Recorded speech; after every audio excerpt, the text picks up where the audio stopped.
So on a night filled with incredible happenings, Barbara Gordon makes her own incredible change into Batgirl as the witching hour arrives in the Batcave. Alfred should be on his way by now, to the Batmobile. You're right there! You're right! It's fun.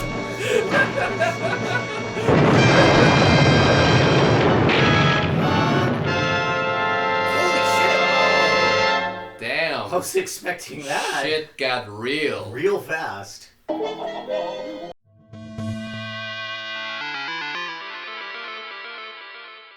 So, the Joker. The Joker. He's one of the most famous villains in all of fiction, Batman's main enemy, and he has been the focus of a lot of, well, pretty much all Batman media.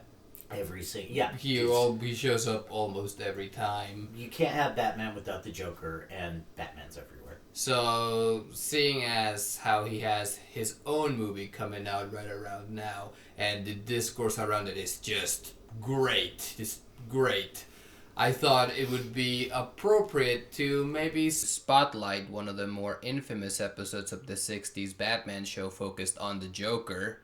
So, back in the 60s, Batman had a very popular show, the Adam West Batman show. I think people forget that before the Tim Burton movies, the mainstream public consciousness of Batman was mostly formed by this show, right. Which is funny to think about because it's a pretty silly show. I mean, I'm not gonna shit on the show. I love it. No, it's a great show. It's great. That, it was a faithful comic adaptation. It's 1968. It's the middle of the Silver Age. Batman in the comics is running around with Robin doing goofy, silly things. And that's what he's doing in this TV show. So today we watched an episode from the 3rd season entitled The Joker's Flying Saucer.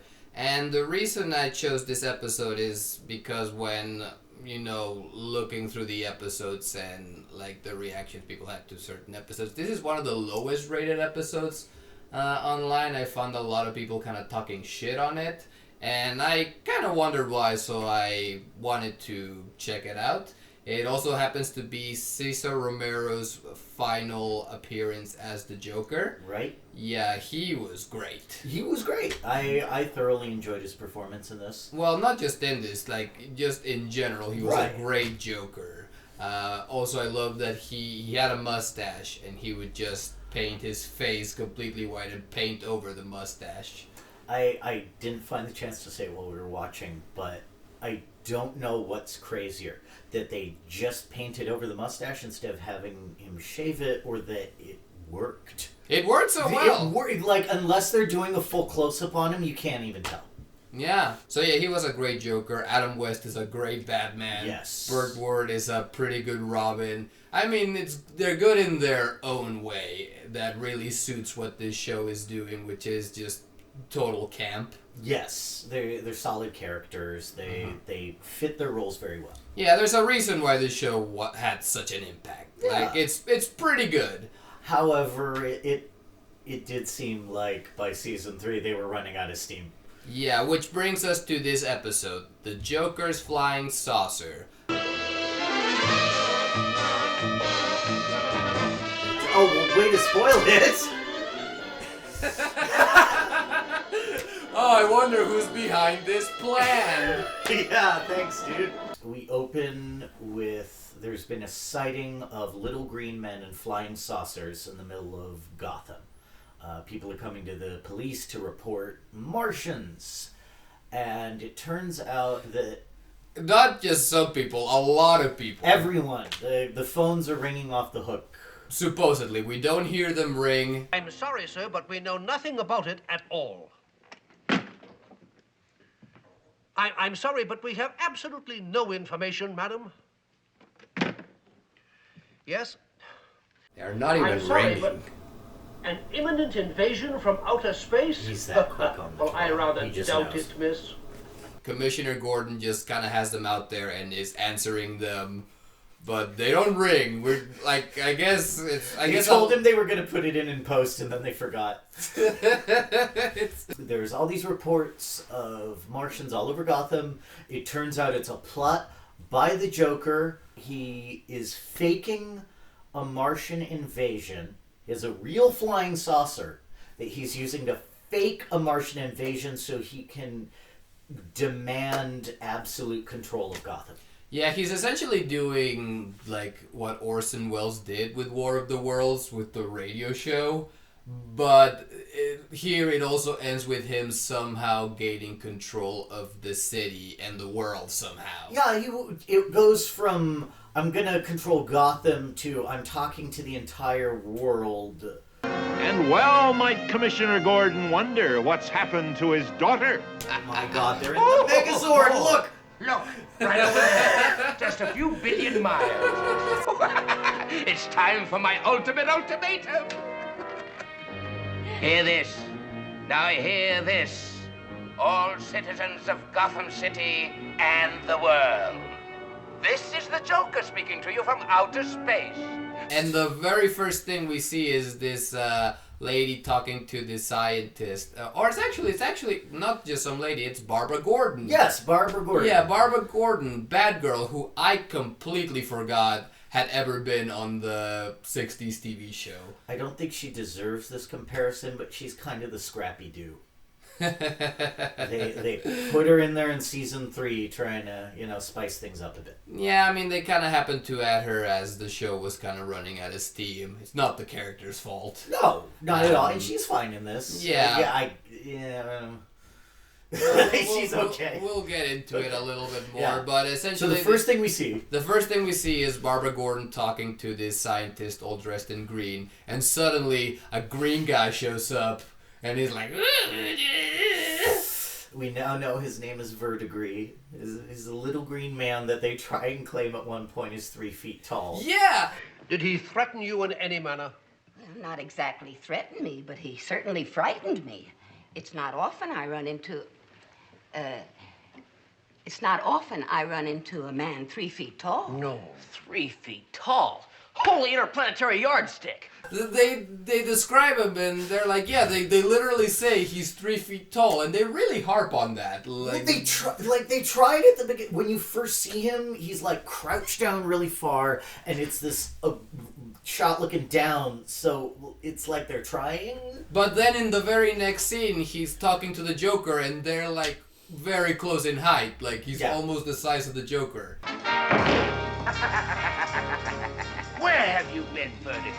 Very obviously not 3 feet tall. Panic here and there, Joker. Yeah, well, yeah, if that's the case, then the Joker is real short.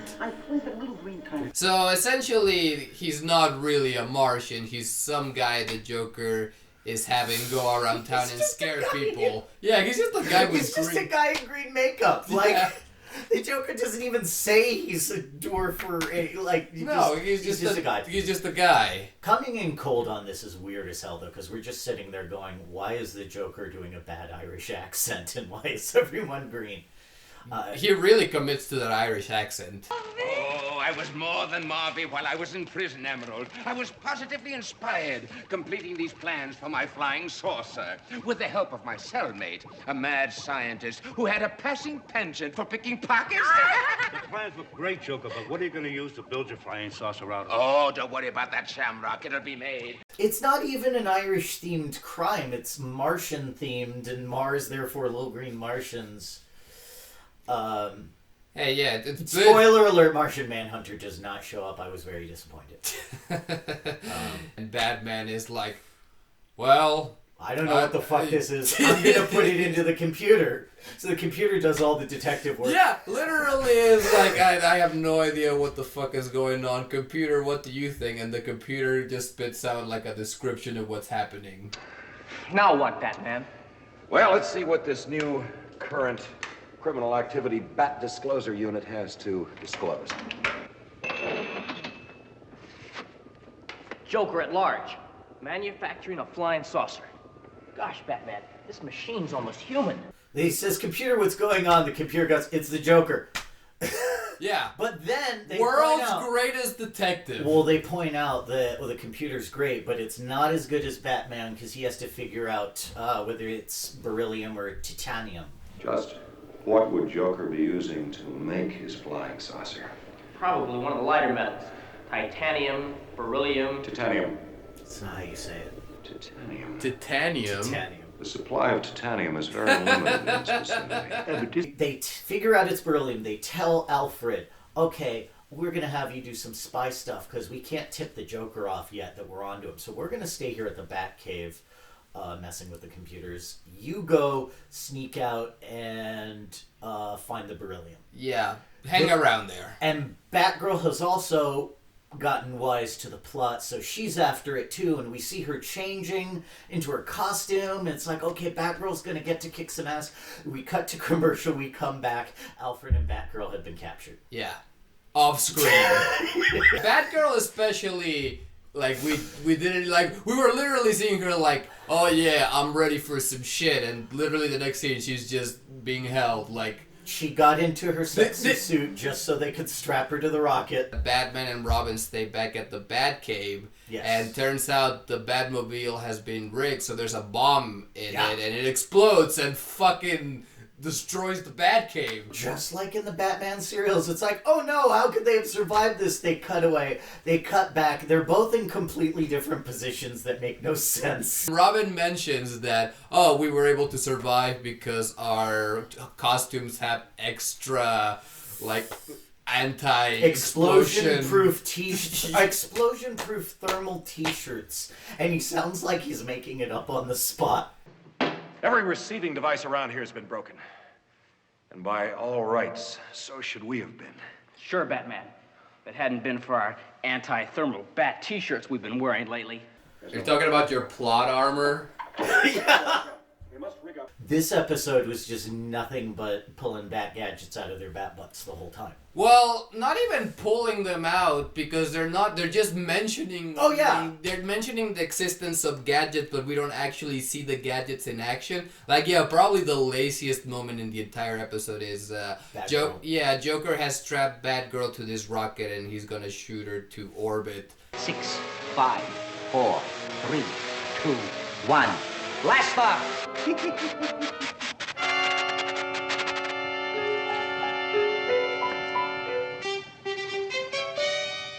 The fuse has gone out. That's right, Joker. It's out. The automatic fuse extinguisher in my Batgirl utility belt will forever keep you from putting me into orbit. Wait, what? Really this ass pulling with all the stuff earlier on, or is this season 3 getting tired? This seems pretty lazy. Yeah. It goes beyond camp straight into, like, little kids playing imagination. No, you can't do that because I had automatic anti-fuse extinguishers. Yeah. Nuh-uh. It's not like Bat Shark repellent when we at least see them get it and use it against the shark. Here it's just like... There was build-up, set-up. It's like it might as well be magic. So they tip off Batman and Robin. They come in their Batcopter with the little wings on it for no reason. Then they just show up and kick everyone's ass after the saucer lands, right? Yeah, they intercept the Joker's message, and then they meet him at his headquarters, and they have a classic 60s Batman type fight. You know, kapow, pow, bang, zap, spliff. And it's honestly not the best, fight scene the show has ever put up. It's kind of quick. And there's a moment where they all go inside of the saucer and you think, oh shit, they're all about to go up in space and it's gonna be Batman fighting up in space against these guys. But no, they just go inside the saucer and they come out immediately. And I guess Batman and Robin beat them up inside. A lot of stuff happening off screen in this episode. Yeah. And then the episode's over. They grab the Joker and they take him off to jail. And we get the tease for next episode, as they used to do. And yeah, it's just kind of done. And then he's about to launch his own flying saucer. Holy known, unknown flying objects. What? Holy known, unknown flying objects. Robin, alert the Batcopter port to ready the Batcopter. He's like, yeah, whatever. Yeah, that was stupid. So, Roman, would you recommend this episode of Batman, the 1960 series? Unfortunately, no. I'm sure there's better episodes of this that could be watched. Cesar Romero didn't deserve this. He's the best one in the episode. If you're a huge Joker Cesar Romero fan and you've already watched like all the other Joker stuff, maybe check this out. Yeah, I mean, as a final episode for what is such an iconic incarnation of the character, it is pretty disappointing in that regard. Yeah. It's not very iconic. It's not a big Joker episode. It's not the Laughing Fish or anything like that. I mean, it has its moments that makes you laugh, but overall, there's way better episodes of this show. So, yeah, I guess I wouldn't recommend it unless you're already watching all of the episodes. We would not recommend this episode. We definitely would recommend the Batman 1960s TV show. Oh, yeah, watch other episodes of this show. This show's great. Cesar Romero has great lines and great delivery, and I want to see his lines coming out of Joaquin Phoenix's mouth. Yeah, I like that. Okay. I can see what I can do about that. All right. Here we go. Goodbye. No shutters. Here we come from another planet. Yes. Terrorizing the inhabitants of Gotham City and forcing them and the rest of the world's population to their knees.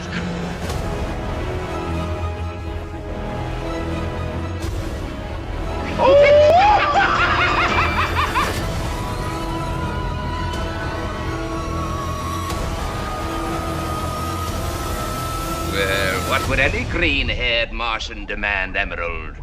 Yeah. Complete capitulation, complete cooperation, complete control.